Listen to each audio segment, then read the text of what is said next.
Happy holidays to everybody that celebrated. Now check this out.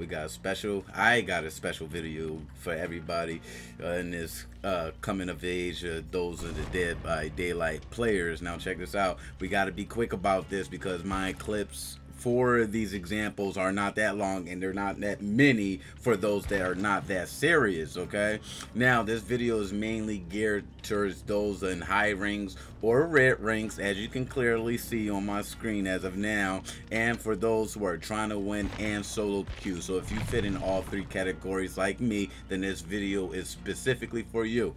Now check this out. The first thing we're going to talk about is Hex Ruin. Now this is completely easy and simple. The first thing you need to know is that one totem will always spawn in or around the killer shack. Okay, second thing is 3 out of 5 totems will always spawn where a generator is or should be. Now the last thing is that one totem is always spawned near the most awkward positions. Okay, now self-care is the second thing we need to speak about right as it is now. If you see anybody healing themselves, don't worry about them. Do not waste your time. Hurry up and get on a gen. I will say this again and I will repeat. Do not waste your time healing someone who can heal theyself. There are gens that still need doing except during crunch time. Now if you want to know what crunch time is, that is the in-game phase. So if you have one gen left, you have 3 people there, everybody injured, you might just need to have a heal party so that you can cycle and bounce off the generator one at a time in order to distract the killer while one person does the gen. So as soon as that killer is done chasing that injured person and goes right back to that gen, that's when that person can start healing up, and then that second chase will begin, and then that third person can hop on that gen, rinse and repeat. All right, let's move on. Now the third thing I want to talk about is barbecue and chili. Like, I literally only have like a 2-second clip of this, so this is literally going to be black screen for this part and maybe just a little glimpse.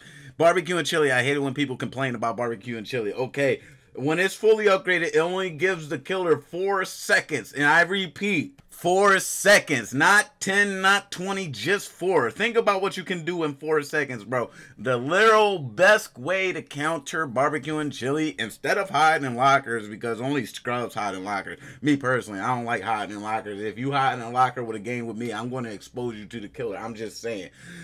Listen. When they hook them, bro, if you're on a gen, sit on it, count to 4, walk away. Now, if you're not on a gen and you're just walking, walk in the same direction you was walking for 4 seconds and turn around and walk the opposite direction. It is extremely simple and easy. I'm telling you, it's extremely simple and easy. Now, another way is just stick around the killer when the person's going to get hooked, and you definitely won't be seen. But just stop complaining about barbecue and chili, everybody. Honestly, the perk is a waste for a killer. If a killer is using it, you just know he's a baby. He can't find you. Barbecue and chili is only strong on these killers. You got Oni, Billy, Demogorgon, Nurse, Freddy, Wraith, Hag, Huntress, and Ghostface. Now, before you even ask me this question, you know what? Y'all not even going to ask this question. Y'all already know the answer to it. Y'all know that it is strongest on these guys. Now, let me tell you why it is strongest on these guys. Oni and Billy, of course, that is the completely obvious. Let's scratch them out. Demogorgon, Nurse, Freddy. These guys could literally teleport to where you are if they drop something close to you. Freddy can go to any gen. Demogorgon can put down portals.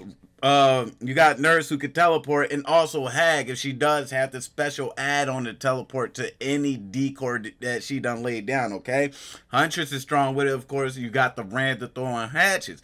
Ghostface, if he sees where you at, he can literally properly position himself to a spot to where you will run past, and he can stalk you to death. Okay, and last but not least, Wraith. The man's invisible and walks fast as hell. I mean, what other explanation you can do there? Just get the hell up out of there. Now, if you can identify the killer before you know if they have barbecue and chili, honestly, bro, if it's any of those killers, barbecue and chili hit, relocate immediately. All right, relocate immediately, of course, using those tips. But if it's Billy or Oni, you're screwed. Those 4 seconds, all they need is 2 to get to you. All right, so is there any more in this I want to cover with this with the barbecue and chili? Because honestly, it seems like it needs a huge explanation for those who hate it.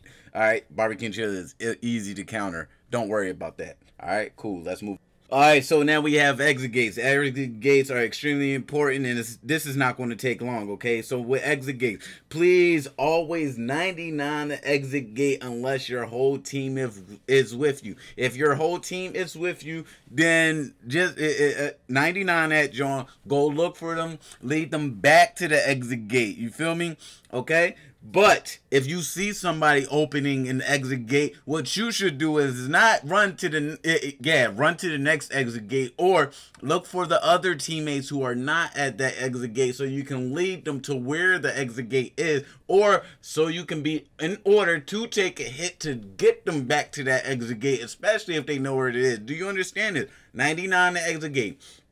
Find your teammates. Leave as a team. If you are solo queuing, this is not a requirement, but listen, you can 99 that gate and hang around that gate until you see what happens on the map. It's all situational. Exit gate is extremely situational, except for the 99 part.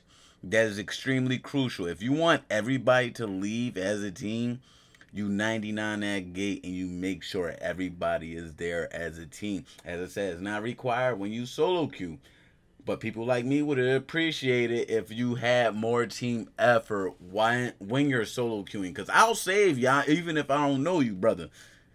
You feel me? But you know what I'm saying? You gotta meet me halfway with that. If you don't save me, I won't save you. Facts. Alright, on to the next one. Alright, so the fifth one we hear is unhooking. Now, this is extremely important. I have some clips for this, alright? This is extremely important, alright? So pay attention. Please stop unhooking people right next to the killer. Please stop unhooking people immediately off the hook. Check this out. They have plenty of time, about 20 seconds before they go into second stage, and about 30 to 40 seconds before they die on the hook. All right. So that being said, check out these clips. I'm gonna show you the narrated clips. The first clip you just saw, they pulled the person off right next to the killer. Right here, that person just got hooked, but me and this Bill, we're not going to unhook them immediately. They still got time. Let's get some of this progress on the generator done first, and then go unhook them since we're nearby. You usually want to go attempt to unhook a person about, I don't know, about 10% away from when they're about to hit the stage. And right here with this Michael Myers, never unhook somebody. Oh my goodness, this Bill's too. Never unhook somebody right next to the killer, especially if they picking up somebody else to hook. I cannot stress that part enough. If they pick up somebody near that hook, do not unhook that person, because if you do, they'll just put them right there on the same hook. You want that killer to walk away, then unhook, then you run, have time to recover, regroup, whatever, blase blase. Let's just keep going. The only reason I'm unhooking this person so early right here is because somebody else is getting chased. All right, I unhooked her right here because it was about prime time to take her off before she died on that hook. Okay, right here is the best team scene I've ever seen when it comes to unhooking. I'm lying, it's not the best. One person took the hit, the second person took the hit for him, the third person is still at the gate. I do not know why. Of course, just to hold it down, just in case we all run. Either way, they both died. I got away. Whatever. You seen that team play right there. That's the type of team play we need all day in solo queues. Facts. Alright, so the sixth thing we have today is flashlight saves, okay? A lot of people are having trouble with flashlight saves, but if you watch this little loop I have going on, you can see clearly of when the timing should.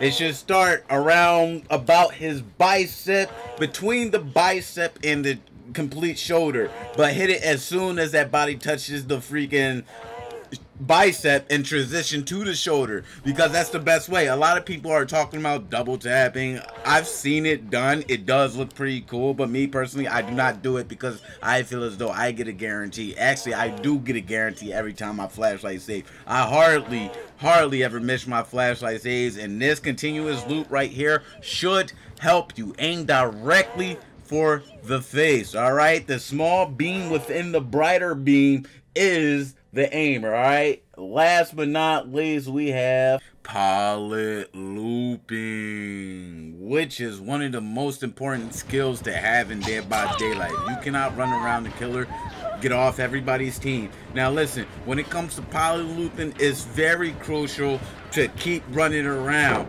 Alright, you can keep them running around that pallet almost all day. But before I explain it further, I need to really show y'all something about, you know, poly looping, something a lot of people mistaken on. Alright, you see how I got this trapper into this pallet loop.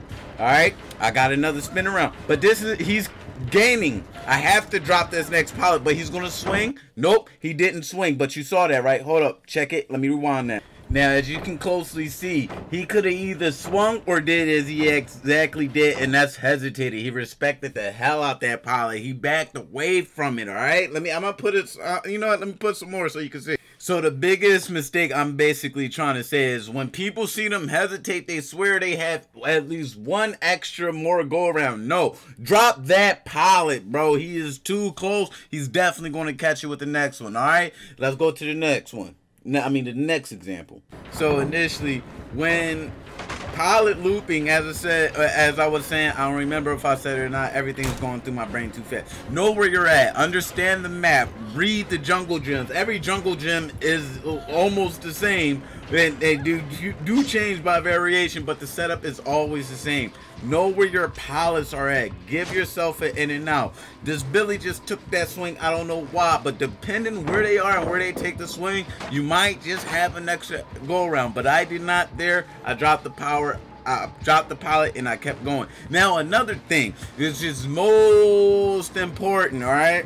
Do not drop the pallet if you are hit next to one, especially the God pallet and the killer shit. Seen too many people get smacked in there when trying to go through it for a window vault. Run out, drop the pallet and keep going. Oh my goodness, all I did was stop him for 2 seconds.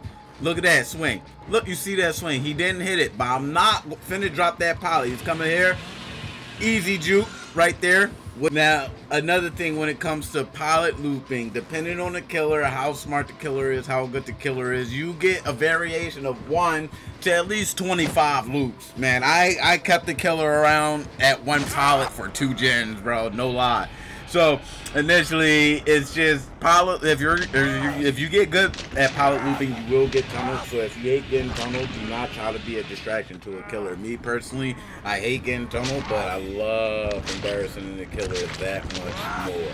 You feel me? Now, another thing, you get about 1 to 25 loops per pallet. Make sure when you find a short loop. I'm talking about like a loop that will screw you over. There's hardly any running around it. Like you could barely circulate it a lot. Just drop that pallet, drop that pallet, keep it moving. Drop that pallet, keep it moving. It's a small one. It's not really going to hurt that well, especially since we got Huey in the match. I rock Huey. I use any means necessary. I will follow behind you and keep picking up those pallets, especially if it's a great loop, okay? All right. Now, I'm going to leave you guys with this last little cringeable moment on my screen right here, okay? But just one final tip, I swear to everything I love. Stop using sprint bursts. It is trash unless you are using urban evasion with it. If you don't understand the reasonings of me saying this, then you do not play Dead by Daylight at all. And I don't care what any other YouTuber or any other veteran of this game says. You walking around the map don't help nobody, bro. Facts.